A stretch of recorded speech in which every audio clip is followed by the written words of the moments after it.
હમણાં એક મારા ફ્રેન્ડે મને પૂછ્યું કે હોસ્પિટલના વિકાસ માટે આપણા મોદી સાહેબે શું કર્યું. મેં એને હસીને જવાબ આપ્યો, 2001નું એ ગુજરાત અને 2024નું આ ગુજરાત.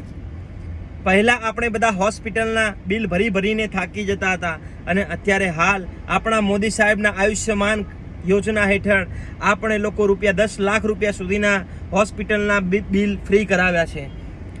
પહેલાં કોઈને એક્સિડન્ટ થતો 2001માં, કોઈને વાગતું, કોઈ પડી જતું તો કોઈને હોસ્પિટલ નહોતું લઈ જતું, કારણ કે એ લોકોને ડર લાગતો, ક્યાંક ને ક્યાંક આ એક્સિડન્ટમાં એની સંડોવણીનો ડર લાગતો હતો. અને અત્યારે હાલ તમને કંઈ પણ વાગે, પડી જાવ, એક્સિડન્ટ થાય તો આજુબાજુનો ઊભો રહેલો વ્યક્તિ 108ના ફોન કરે, 108 આવીને એને લઈ જાય છે, એ પણ ફ્રીમાં લઈ જાય છે. આપણા મોદી સાહેબની લાલ બત્તીવાળી ગાડી આવીને એને લઈ જાય છે.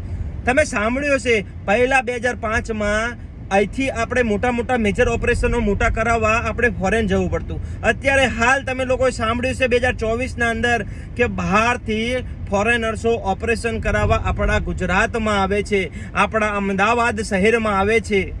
આ છે આપણા મોદી સાહેબના ગુજરાતના વિકાસની વ્યાખ્યા. આ છે આપણા મોદી સાહેબનો વિકાસ હોસ્પિટલ માટે. ભારત માતા કી જય. જય હો મોદી સરકાર.